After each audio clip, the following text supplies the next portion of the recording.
Habari za jioni mtazamaji wa SQF TV na kusalimu sana popote pale ulipo. Karibu sana katika taarifa yetu ya habari jioni ya leo ya Oktoba 20, 2025 kwa nami Pendo Gordon. Jamii hasa vijana wamekumbushwa kutambua kwamba tunu ya pekee katika taifa ni amani, upendo na mshikamano, hasa katika kipindi hiki cha kuelekea kwenye zoezi la kupiga kura, kwamba ni jukumu la kila mmoja kulinda na kuhakikisha uwepo wa amani unapatikana hapa nchini. Hayo yamebainishwa leo Oktoba 20, 2025 na kuwa waziri wa maliasili na utalii hapa nchini Lazaro Nyalandu alipokuwa akizungumza katika kongamano la amani la viongozi wa dini mbalimbali lililofanyika mkoani Mwanza. Tuwakumbushe vijana wetu, waumini wetu kwamba hakuna tunu muhimu katika taifa zaidi ya amani, upendo na mshikamano. Tunapofanya zoezi hilo la kupiga kura, tunapowasisitiza watoke, basi tuhakikishe kila mtu anailinda hiyo amani, anashiriki katika upendo wa Tanzania na anafanya zoezi la haki yake ya kupiga kura. Tanzania yetu iendelee kusimama katikati ya mataifa. Tanzania yetu iendelee kulea imani zote za dini. Nchi yenyewe na serikali yenyewe haina dini, lakini imeruhusu amani, imeruhusu uhuru mkubwa wa watu wa dini zote, imani zote, tofauti zote kuendelea kumwabudu Mungu wao kwa amani. Watu wengi wanazidi kujifunza hapa kwetu. Niwashukuru na niwakaribishe tena katika mkutano huu. Niwatakie amani, niwatakie mjadala, na kwa neema ya Mungu tuweze kutoka sasa na jambo jema linaloikumbusha Tanzania, ikiambia Tanzania Mungu wako anamiliki. Asante sana. Mgombea urais wa Jamhuri ya Muungano wa Tanzania kupitia Chama cha Mapinduzi CCM Daktari Samia Suluhu Hassan amesema dhamira kuu ya serikali ya awamu ya 6 ni kujenga na kuheshimisha utu wa Mtanzania kupitia utekelezaji wa miradi ya kijamii, kiuchumi na maendeleo ya watu. Akizungumza leo Jumatatu Oktoba 20 kwenye viwanja vya Ujamaa wilayani Rufiji mkoani Pwani wakati akiomba kura kwa wananchi, Daktari Samia amesema huduma za kijamii na miradi ya maendeleo inayotekelezwa na serikali ni sehemu ya jitihada za kuhakikisha kila Mtanzania anaishi maisha bora yenye heshima na utu. Kuna mradi tunaokuja nao mkitupa ridhaa kwa upande wa kilimo. Kuna mradi wa umwagiliaji maji na udhibiti wa mafuriko kwenye bonde Rufiji. Katika bonde lile tunakwenda kujenga mabwawa mawili makubwa. Bwawa la Mbakimtuli, ndio Mbakimtuli. Tunakwenda kujenga bwawa huko, lakini na bwawa la Ngorongo. Lakini pia tunakwenda kutengeneza skimu ya kumwagilia hekta 13,000 kwenye bonde la Rufiji. Kwa hiyo pamoja na wilaya hii, lakini nadhani na wilaya zingine nazo zitafaidika na mradi huu. Na hizi 13,000 zinatokana na hekta 60,000 ambazo ziko kule za kumwagilia. La pili ni ujenzi wa zuio la mafuriko. Ile mambo ya mvua roho ziko juu tunaanza kukimbia, wajukuu zangu, sasa hayapo. Mkitupa ridhaa na mkituchagua, tunakwenda kujenga zuio la mafuriko. Mkandarasi tayari amepatikana. Gharama yake ni shilingi bilioni 245. Pamoja na mradi huu ni kilomita 90 za barabara na makalavite. Rufiji oye! Mgombea ubunge wa jimbo la Kigoma mjini kupitia chama cha ACT Wazalendo Zitto Kabwe ameahidi kuleta mageuzi makubwa katika sekta ya uvuvi kwa kuanzisha mpango wa matumizi ya boti zinazoendeshwa kwa umeme ili kupunguza gharama kubwa zinazotumiwa na wavuvi wa ziwa Tanganyika. Zitto amesema mpango huo utaanza mara tu baada ya ushindi wa ACT Wazalendo katika nafasi za ubunge, udiwani, akisisitiza kuwa lengo ni kuwapunguzia wavuvi mzigo wa gharama za mafuta ambazo kwa sasa zinagharimu zaidi ya shilingi 300,000 kwa safari moja ya uvuvi. Nataka twende tukapunguze tozo. Kuna tozo ambazo nitahangaika na Ruhomvya kwa sababu ni tozo za manispaa, tutahangaika nazo yeye. Kuna leseni ni ya manispaa, tutahangaika na Ruhomvya. Kuna tozo ambazo mzee mwenyewe natazibeba bungeni kuhakikisha kwamba tunaondoa. Mvuvi akilipa mafuta, hao TASAC wakaongee na TRA wagawane hela huko. Hamna tena leseni ya maboti, hakuna leseni ya mtumbu, hakuna leseni ya vitu. Tunataka kwenda kufuta hayo mambo ya leseni za wavuvi, leseni lukuki, tunayafuta. Tunataka wavuvi wawe na kitambulisho basi. Wewe ukiwa mvuvi unapata kitambulisho chako mara moja, kinakutambua wewe ni mvuvi. Hamna maleseni ya kukata kila mwaka, hakuna. Kama tingo hana leseni, kama kondakta hana leseni, mvuvi naye hatakuwa na leseni. Nipeni kazi, niende nikabadilishe sera za serikali. Nitumeni bungeni, niende nikafanyie kazi mambo haya.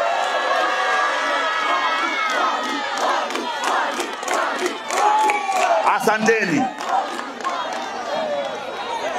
Mwaka 2015 nilikuwa mbunge wa jimbo la Kigoma Kaskazini.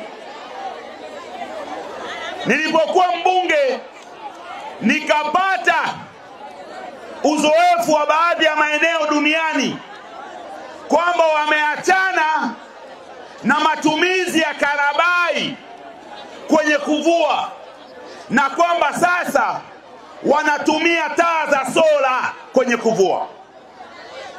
Nikataka tufanye majaribio Kigoma kama inawezekana. Nikazungumza na TANAPA kwa ajili ya kutoa fedha za mfano kwa Mwamgongo na Mtanga, kuwapa wavuvi karabai za sola ili kufanya majaribio ya kuona kama karabai za sola zinaweza zikapunguza gharama na kusaidia kwenye uvuvi. Matokeo yake leo hii mwambao wote wa ziwa Tanganyika hakuna mtu anayetumia tena karabai, hakuna mtu ananunua tambi, hakuna mtu ananunua mafuta ya taa. Kila mtu sasa hivi anatumia taa za sola kwenda kuvua. Uongo?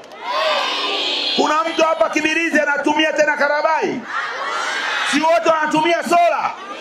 Hiyo ni kazi ambayo nilifanya nikiwa mbunge wa Kigoma Kaskazini, kwa kufanya majaribio Mtanga na Mwamgongo. Majaribio yale yamefaidisha wavuvi wote wa mkoa wetu, na sasa hivi mpaka Mwanza huko wanatumia sola kuvua.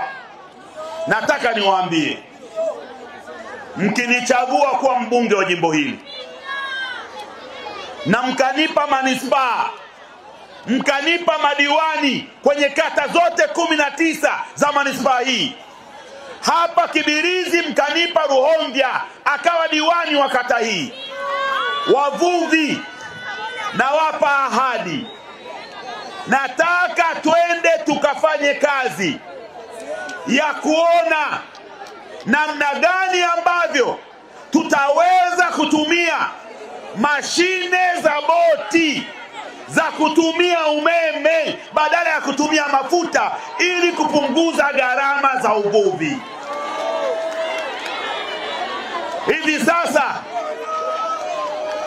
ACT Wazalendo, hivi sasa kuna bodaboda Dar es Salaam za umeme, kuna magari ya umeme.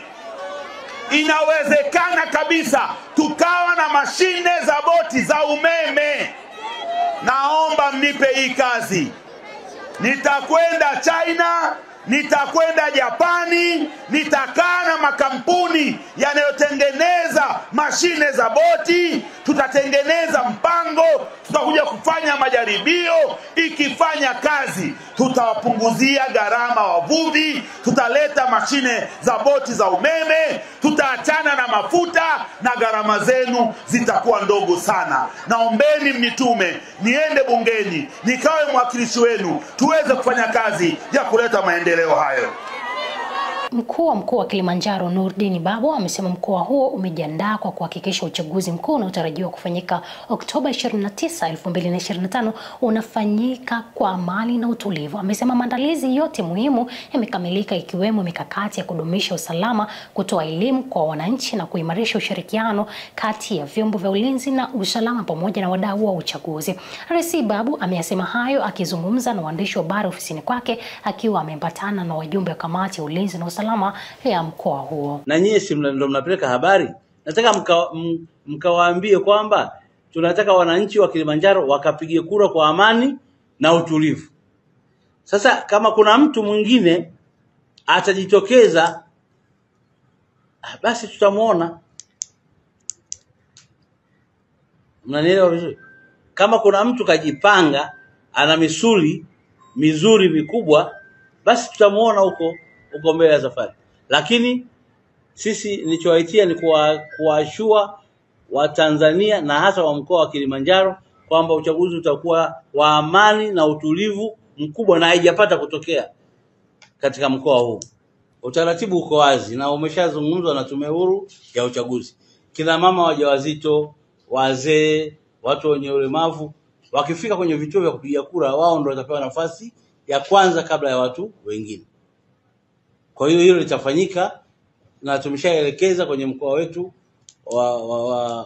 wa Kilimanjaro tuwasaidie watu wa namna hiyo, kwa sababu usipomsaidia ataona mimi ni mlemavu, au mimi mama mjamzito, au mimi mzee mtu mzima, kukaa ataacha kupiga kura, ataondoka. Kwa hiyo tumesema, na huo ni utaratibu wa Tume pia Huru ya Uchaguzi, kwamba wale watu wote wenye matatizo hayo wapewe nafasi. Jeshi la polisi mkoani Morogoro limewakamata watu 6 kwa makosa mbalimbali kuanzia Oktoba 1, 2025 hadi sasa katika wilaya ya Kilombero, Mvomero na Morogoro. Kamanda wa polisi mkoa wa Morogoro, SACP Alex Mkawa, amesema kuwa katika operation iliyoshirikisha askari wa wanyamapori uliofanyika katika wilaya ya Kilombero na Mvomero, watumiwa 4 wamekamatwa wakiwa na jumla ya vipande 23 vya meno ya tembo. Jeshi la polisi mkoa wa Morogoro linaendelea na mikakati yake ya kuimarisha usalama kwa kufanya operesheni mbalimbali. Katika operesheni hiyo limefanikiwa kuwakamata watuhumiwa 6 wa makosa mbalimbali kwa kipindi cha kuanzia Oktoba 2025 hadi sasa katika wilaya ya Kilombero, Morogoro na Mvomero. Katika operesheni iliyoshirikisha askari wa wanyamapori iliyofanyika wilaya ya Kilombero na Mvomero, limefanikiwa kuwakamata watuhumiwa 4 wakiwa na jumla ya vipande 23 vya meno ya tembo. Katika tukio lililotokea Oktoba 12, 2025, walikamatwa Ernest Edwin Makali, mkulima mkazi wa Mbingu. Huyu ana umri wa miaka 53. Na Loisi Mwaka Luvanda, mwenye umri wa miaka 58, mkulima mkazi wa mkoani Iringa, wakiwa na jumla ya vipande 20 vya meno ya tembo. Watuhumiwa walikamatwa katika kijiji cha Sagamaganga, kata ya Siginare, wilaya ya Kilombero, mkoa huu wa Morogoro. Aidha, Oktoba 15, 2025, katika kijiji cha Kidudwe, kata ya Mtibwa, wilaya ya Mvomero, walikamatwa Athmani Sadiki Mtai, mwenye umri wa miaka 32, ni mkulima mkazi wa Kidudwe, na Ayubu Zakaria Kasian, huyu ana umri wa miaka 18. Hao kwa pamoja walikamatwa wakiwa na kichwa kimoja cha mnyama aitwaye anayedhaniwa kuwa ni swala.